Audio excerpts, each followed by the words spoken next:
graça e a paz, amados pastores, estamos chegando na reta final, mais um capítulo grande. Entretanto, a gente vai simplificar, a gente vai pontuar aqueles tópicos que podem ser cobrados na prova, porque às vezes as demais linhas, as demais frases, ela apenas explica, exemplifica ou detalha aquele tópico, né?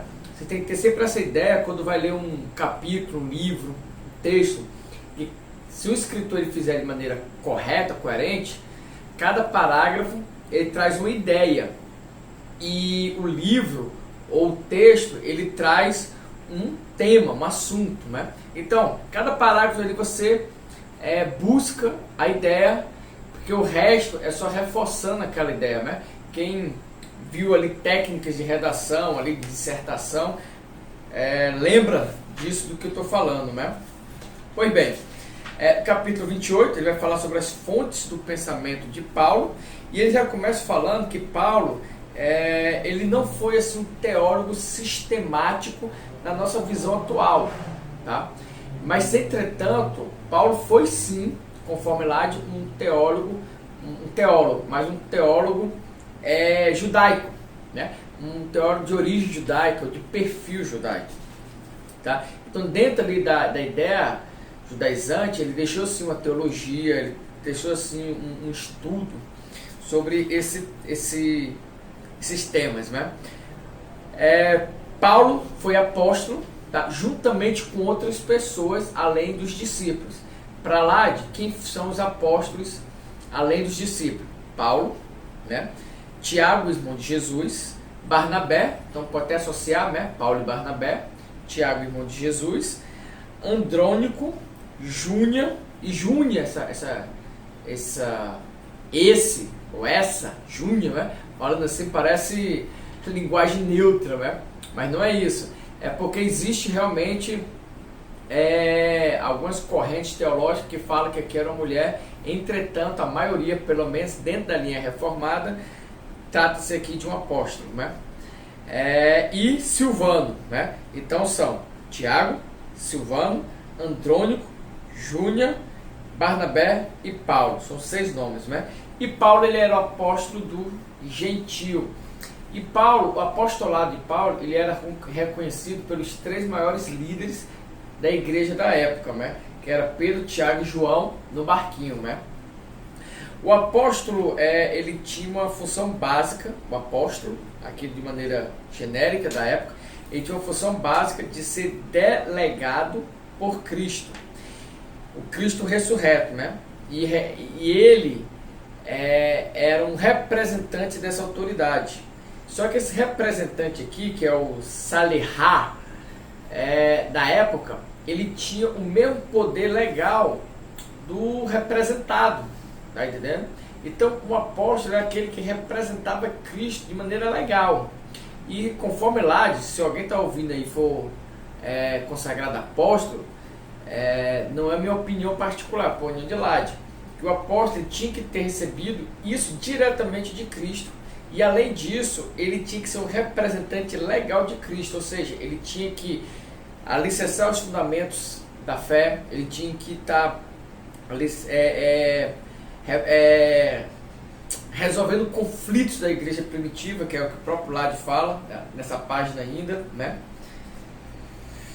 E o que ele chama de sinais do apostolado, né? Que são as evidências que apoiam as palavras de um apóstolo, demonstrando o poder do Espírito Santo por meio de sinais e prodígios, né? É outra característica.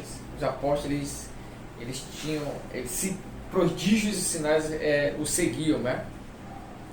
E ele dizia que a marca de um falso apóstolo é o fracasso na devoção exclusiva a Cristo. Então, ele mostra alguns sinais do apóstolo, mas ele mostra somente um sinal do fracasso do apostolado. E qual é esse sinal?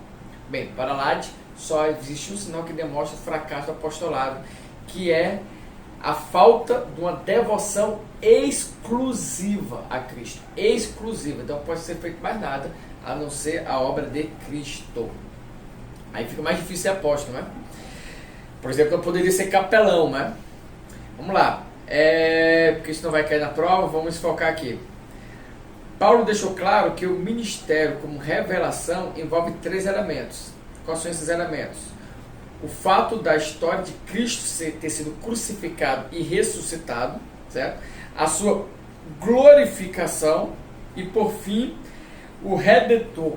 Né? Então é Cristo como Redentor, Cristo como crucificado e Cristo como ressuscitado e glorificado. Né?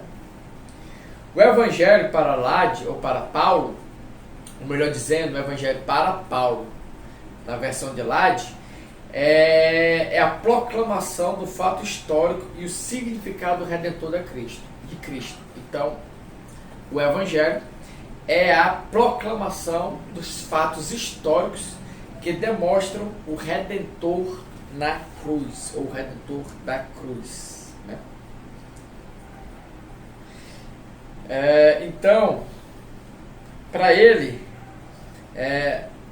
que comunga com as palavras de Bultmann, né? Ele fala que o evangélico não presta meramente um testemunho acerca da história da salvação. Ele é a própria história da salvação. Então o evangélico não é apenas um testemunho da história da salvação, ou seja, uma narração mostrando a história da salvação, mas não, o evangélico é a própria história da salvação, né? Pois é somente pelo meio da pregação do evangélico que se alcança a salvação.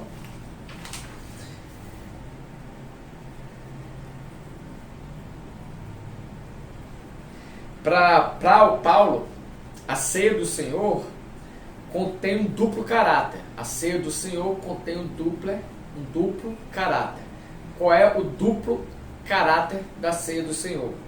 É o fator histórico e o fator pneumático, ou seja, existe um fator histórico, existe um fator espiritual, né? O que ele chama de caráter querigmático pneumático, né? Então, se cair isso na prova, que é o caráter querigmático pneumático, é o duplo caráter da ceia, que é histórico e pneumático, ou espiritual. O conceito paulino de revelação é o seguinte, é que o foco da revelação é Jesus Cristo, no evento histórico da vida, da morte, da ressurreição, da exaltação de Jesus. Deus se revelou de modo redentor aos homens. A revelação que ocorreu na cruz e na ressurreição ainda não é revelação completa. Ainda esperamos a revelação da glória e da salvação. Ou seja, a parousia, ou seja, a volta de Cristo. Né? Entretanto, a revelação de Cristo já se iniciou. O fato de Paulo não haver consultado Pedro, ou melhor dizendo, o fato de Paulo ter consultado Pedro e Tiago a respeito de Jesus não desmerece o seu caráter apostolado, uma vez que foi o próprio Cristo que o chamou para ser apóstolo. Isso só reforça o cuidado que ele tinha de anunciar a palavra de Deus, né? Paulo, ele apelava muito para o Antigo Testamento quando ele ia trazer um tema. Ele fez isso 93 vezes. Então Paulo cita 93 vezes o Antigo Testamento, né? Para mostrar que a redenção em Cristo está de fato de fato um cumprimento na revelação do Novo Testamento. Ou seja, quando ele fala ali, que a gente pode abandonar alguns preceitos mosaicos e seguir a redenção em Cristo, isso não é algo novo, isso está revelado no Antigo Testamento. E Paulo ele cita isso 93 vezes. E para Paulo, de fato, a igreja é o verdadeiro Israel de Deus. Então, a igreja é o verdadeiro Israel de Deus na visão paulina. Uma vez que Paulo tem o Antigo Testamento na mais alta consideração, pois o Antigo Testamento é a palavra de Deus. Não é de causar surpresa descobrir que seu pensamento teológico está baseado na teologia do Antigo Testamento. Então, toda sua teologia está baseada, alicerçada no Antigo Testamento. Seu entendimento de Deus, de antropologia, da expiação, da promessa, da lei e da escatologia não podem ser compreendidos fora do contexto do Antigo Testamento. Isso daí ele vai desmembrar nos nossos próximos capítulos que a gente vai estudar. Então, qual é a ideia que você tem que ter? Que toda a teologia de Paulo, que ele era assim, um teórico, mas um teórico da visão judaica, está alicerçado no Antigo Testamento. E aí nós temos que lembrar que junto com Paulo nós tínhamos outros apóstolos, nós tínhamos outros 5 apóstolos, né? Barnabé, Tiago, Andrônico, Júnior, está faltando um, né? Silvano, né?